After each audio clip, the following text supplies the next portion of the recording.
Hello, gaming tankers. I return to you now after a bit of illness that after the first week of school my daughter brought home, and that has certainly slowed down the productions. But even worse is you will not be getting the my Speak Like a Pirate video, which was supposed to be this video, but I guess you get to miss out on me talking like a pirate because any loudness from me was causing great pain in my throat. Thankfully, I found the strength after almost a week of illness to put out a video on one of my new favorite tanks in Era 1, the IS-4M. And as the title card rightly describes it as a beast, this is true. It's a very nice complement to the other monsters of Era 1, the Leviathan that is the FD-4005, the thing I consider a true monster, the Object 268, and the little crocodile that is the T-100 tank destroyer. All those are tank destroyers, so it's really nice to have a heavy tank that we can consider kind of beastly. The M103 and the T-34 are a bit too lumbering for that. Well armored, but they're slower. And the British heavies just lack that punch with their 90mm boom cells. So having the IS-4M as a really solid heavy support tank coming in and really shaking up the meta of Era 1 and the playstyle is refreshing. Now, what do I mean by supporting? Because this is a unique support tank. It's a support tank in the role that it is slower than most of the mediums and light tanks, obviously. So it brings up the rear. But because of its well-armored front and sometimes well-armored behind, once it catches up, the other tanks make way and it takes the front line. And I am astounded by how many players RB, RT, R1, R2, and Era 1. I shouldn't be, but I am, because in the first 2 weeks, and even in this match, the amount of block damage I got was astounding. It's like getting thousands upon thousands of block damage. Like, aim? I have a lower plate, you know? You might want to try with that, so it becomes a wall almost. Multiple occasions I've had multiple things having to, like, just dogpile on me. Something I don't experience usually in Era 1, but I have experienced with the T-72AB. So having that happen is awesome. And then you have a great firepower with the Russian derp. Thankfully, the IS-4M is a huge improvement over the IS-3M in that the accuracy gets better, going from .40 to .38, but it's a Russian derp. So if you pen, you do a lot of damage, or you shoot the dirt, maybe hit tracks a lot. You know, it's one of those things of like, should I have been moving, and that way I would have hit the target, or even aiming, and it's like, why did the round for the rock to the right instead of to the tracks that I was aiming for that were just 2 inches to the left of the rock? Like, oh, why? Aimed in and everything. So.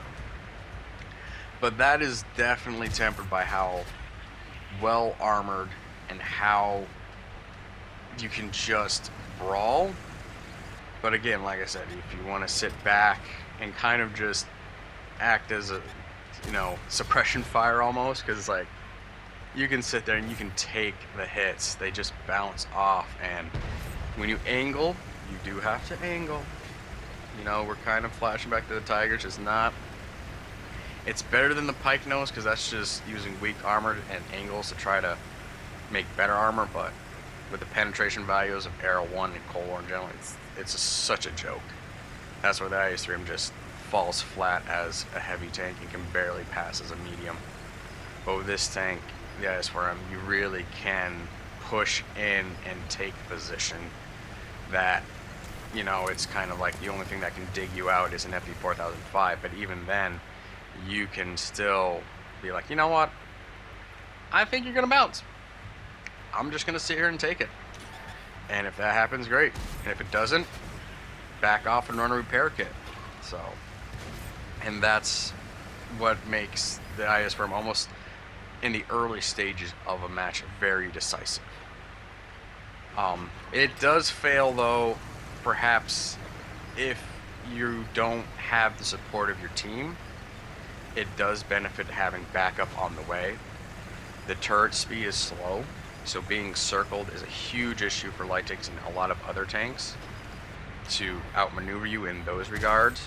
The reload can take a while, especially if you lose crew. Drivers tend to be the first crew member to be taken out in the IS-3 and the IS-4, so be aware of that. They are put more front and center, so if a round does penetrate that upper glacis, it's probably going to take out the driver, and you're going to find yourself even having a harder time maneuvering this tank. So for when it comes to maneuverability, you don't want to be dealing with faster tanks. That's why you don't read the map sometimes, know when to move, know when to stick and stay. So, but it's for the compared to the other heavy tanks, it's got that mobility. Okay, when I say mobility, you can get 250 miles per hour while still having armor. That's kind of refreshing. The M103 is probably the closest when it comes to that in regards to the heavy tanks. To the IS-4M, the British, again, because they have such small boom snouts, kind of like, should you even be a heavy tank? Your armor, it's like if you took the T95 E3 and then just gave it that smaller 90 millimeter kind of, and going, yeah, this is a heavy tank. This feels, yeah, so this is where it's like, you feel like you see the direction, you feel the influence of